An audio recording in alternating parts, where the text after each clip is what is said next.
Então, hoje vamos falar sobre o livro A Odisseia de Ulisses, que é um livro muito importante em termos da literatura ocidental.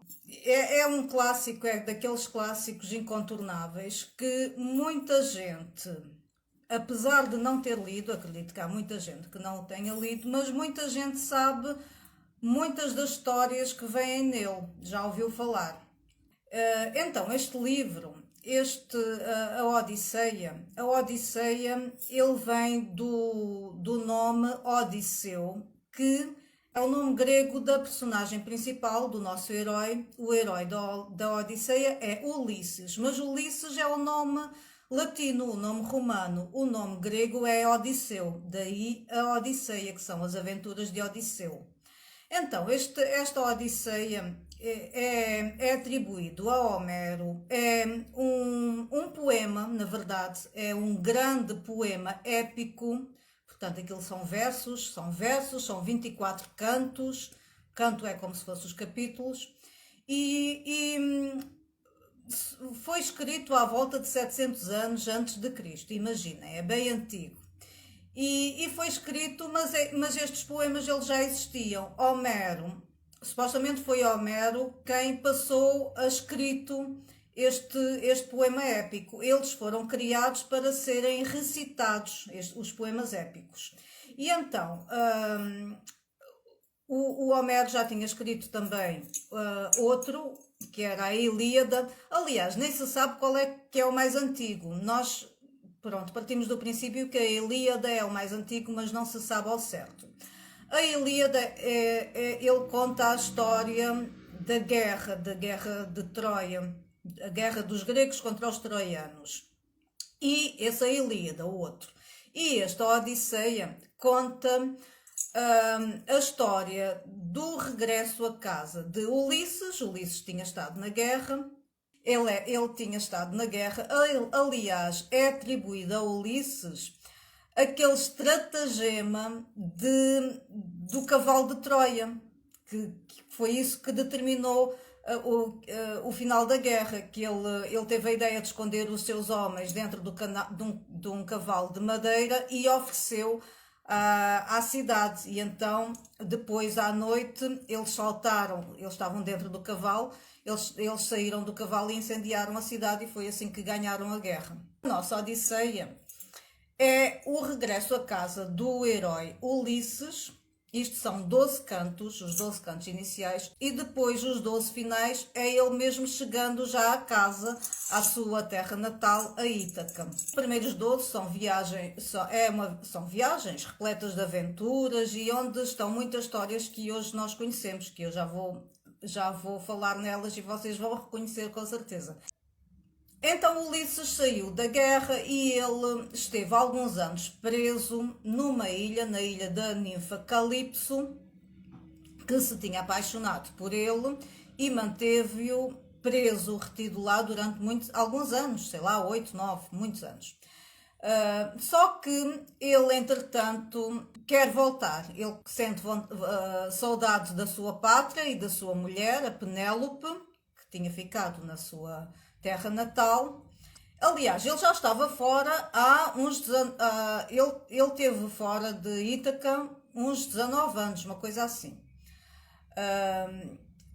E a mulher, a Penélope, ficou. Entretanto, tinha um filho pequeno, que era o Telêmaco. O filho, depois, já com 18 anos, ele vai à procura do pai, mas já lá vamos. Então, ele sai da guerra e fica muito tempo naquela ilha da ninfa Calipso. E, entretanto, o que é que acontece? Ele sente saudades de regressar à pátria e a deusa Atena reúne com os deuses e decidem ajudá-lo a voltar à sua pátria. Então interferem a seu favor e vão ajudá-lo, e ele vai. Só que acontece uma série de aventuras aqui, neste regresso.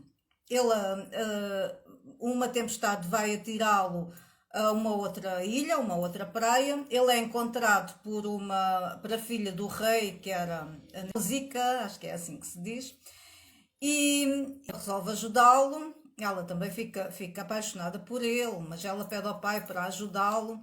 e ele conta a sua história ao rei, ao rei daquela ilha, que era os Fiácios. E então conta as suas aventuras.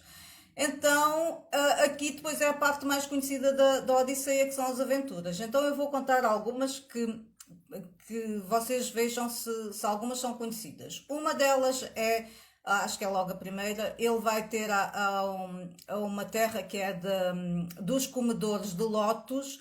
Os comedores de lótus, eles perdem, o lótus é uma planta que faz com que eles percam a memória e fiquem assim num estado de dormência, sem noção das coisas, sem noção da realidade. E então os homens comem dessas plantas e não sei o quê, mas ele consegue escapar. Depois vai para outra, ele depois vai para outra ilha onde ele e os seus homens eles são capturados por um cíclope, um monstro que só tem um olho, um gigante, um monstro que só tem um olho, e ele consegue embebedar esse gigante. Entretanto, aqui ele diz ao gigante que se chama ninguém, e depois o gigante pede ajuda e pergunta ao gigante quem é que o está a atacar e o gigante diz ninguém, então ninguém vem, os outros não vêm a ajudá-lo, porque se ele não está a ser atacado por ninguém, pois não precisa. Há aqui uma série de estratagemas, mas ele consegue ferir o gigante e sai e consegue se soltar.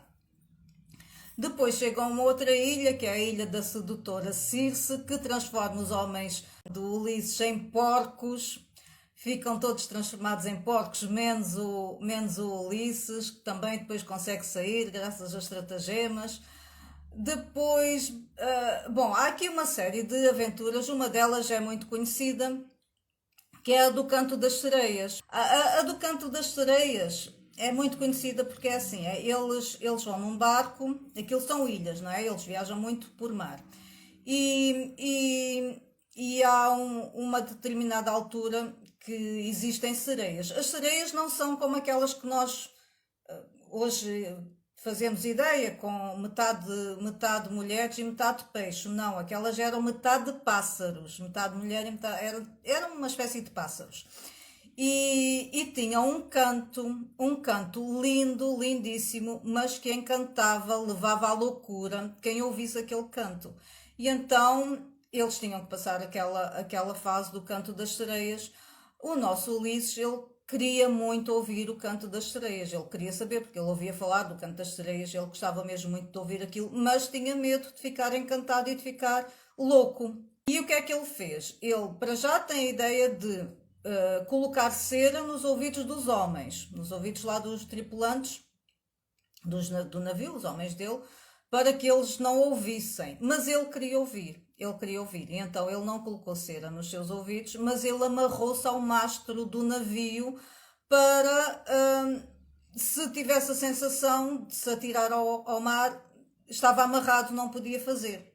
Essa é uma história muito conhecida. E então, assim, de história em história, de aventura em aventura, o nosso herói Ulisses, ele finalmente consegue chegar à sua Ítaca natal. Temos que dizer também aqui outra coisa, que era o que estava acontecendo nesta altura em que ele fazia nestes anos todos, deste regresso a casa.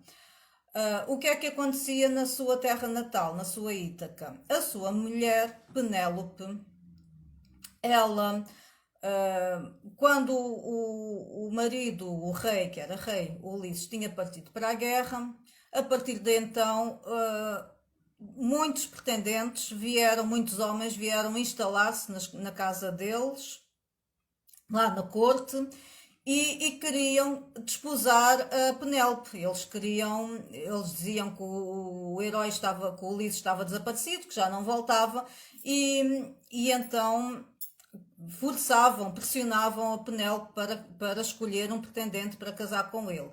E a nossa Penélope, que também era muito astuta, a característica deste herói é a esperteza.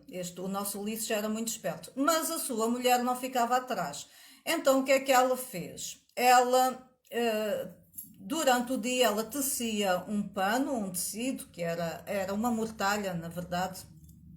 Ela tecia e ela disse aos seus pretendentes que quando terminasse de tecer, ela iria escolher o seu pretendente.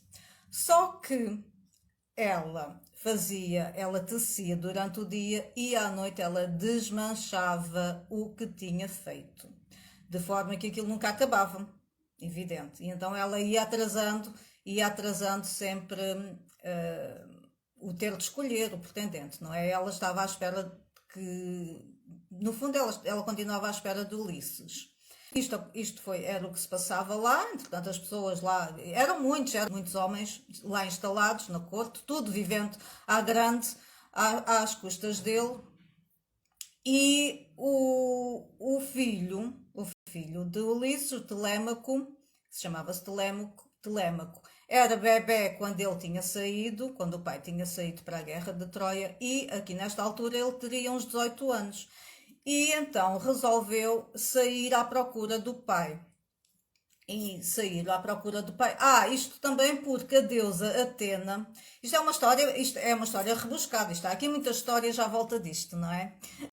A deusa Atena, que era aquela no início da história que queria ajudar o Ulisses a chegar a Ítaca, ela tem também uma ideia de se disfarçar de homem, de homem, uma figura masculina, assume a figura de um amigo deles, da família, que era o mentor, e vai ao encontro do jovem Telêmaco, dando conselhos e ajudando na sua viagem à procura do pai. Então, vocês aqui vejam, a palavra mentor, desde então, significa uma pessoa que ajuda outra, portanto, um guia, um mestre também, um conselheiro que dá bons conselhos para ajudar a outra pessoa numa determinada trajetória, num determinado percurso.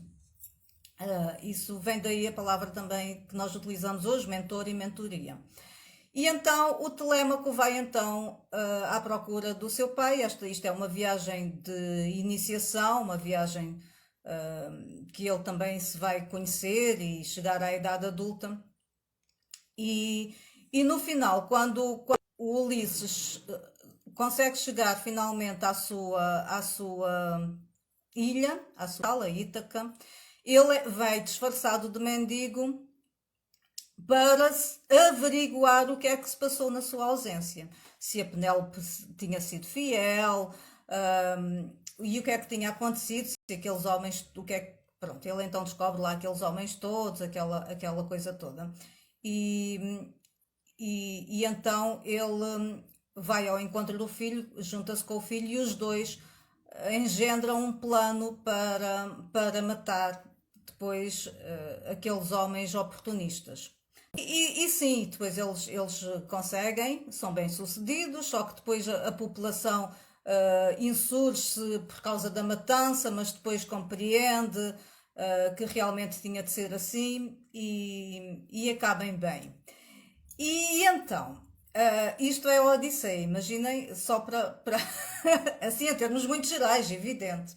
Utilizamos a palavra Odisseia, a partir de então, para designar todo um percurso que fazemos com obstáculos, com barreiras, que nós vamos superando e vamos nos fortalecendo, qual seja o percurso, seja qual for o percurso. Seja qual for o empreendimento, nós vamos encontrando obstáculos e vamos ter que os vencer. Então, por isso eu também pus aí, fiz aqui esta analogia com a leitura, porque para muitas pessoas ler é uma odisseia. Ler é uma odisseia principalmente para aquelas pessoas que não têm o hábito de ler e depois pegam num livro e depois, entretanto, lembram-se que têm de ir começar a fazer o jantar ou, entretanto, acontece qualquer coisa e depois param, depois não percebem, depois há outras coisas para fazer e depois voltam, depois já não se lembram. Bom, claro que eu estou aqui a dramatizar também um pouco, não é? Mas por vezes as pessoas que não têm o hábito de ler. Eu tenho que vos dizer, porque é assim, as pessoas que têm o hábito de leitura costumam ler, acham que não têm dificuldade nenhuma a ler, não é? É só pegar no livro e pronto, e ler. Mas as pessoas que não têm esse hábito põem tudo à frente. Depois têm falta de concentração, depois adormecem, depois estão cansados e então põem tudo à frente. E então sim, a leitura começa a ser uma odisseia. É uma odisseia que fica mais fácil no real, porque no real nós fazemos as leituras acompanhados, temos os pares literários, depois há alguma orientação e então as coisas ficam mais fáceis. Depois há as leituras, há os livros que os outros leram e que fizeram áudios e que sempre pode nos ajudar também, as coisas ficam mais fáceis. Mas ainda o que eu vos queria falar sobre a Odisseia é muito interessante. Também uma coisa que é assim, isto dá aso a muitas leituras, muitas interpretações, muitas metáforas, como devem calcular. Isto é daqueles livros mais importantes da literatura ocidental e universal, inclusive. Então, muito se disse e muito se escreveu sobre a Odisseia, é evidente. Mas uma das interpretações que eu li, que gostei desta viagem do Odisseu, ou do Ulisses, como queiram chamar, é que é assim, é uma viagem de regresso. Esta viagem é uma viagem de regresso. De regresso a si próprio.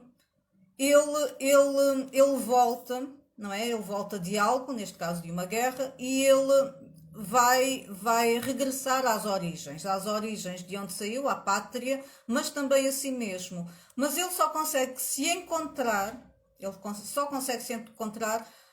indo superando uma série de obstáculos. Então, nós podemos fazer também esta analogia com a nossa vida, não é? Sendo que a Odisseia pode ser considerado como uma viagem com muitas peripécias, com muitos percalços, de encontro a nós mesmos, a quem nós somos. E ligando à leitura, nós também só conseguimos tirar proveito da leitura a partir daquilo que temos dentro. A leitura acaba por ser um espelho também daquilo que somos, porque a nossa interpretação só pode ser feita à base daquilo que nós conhecemos. Então, acaba por ajudar a essa viagem de regresso a nós próprios. Nós utilizamos a partir daí a palavra Odisseia para designar uma viagem com muitos percalços, com muitos obstáculos. E também outra metáfora que utilizamos, que é a do mar, porque esta é uma viagem que se passa por mar. Ítaca é uma ilha e ele vai de ilha em ilha. E então, eu até registrei aqui uma frase que eu li num livro sobre esta metáfora da Odisseia com a nossa viagem por mar. E eu vou ler para vocês esta frase. Diz assim: navegamos a baixa velocidade. As tempestades lançam-nos de lá para cá e nem sempre encontramos o rumo correto. Somos presa das ondas do destino. Sofremos naufrágios, atiramos planos borda fora ou damos à costa. Encalhamos nos escolhos que deveríamos evitar. Afundamo-nos ou lançamos a âncora salvadora, mesmo a tempo. Ou chegamos a porto seguro. É fácil prendermos-nos no mar aberto das possibilidades infinitas. A vida é uma odisseia. E com isto eu vos deixo. Muito obrigada pela vossa presença. Beijos.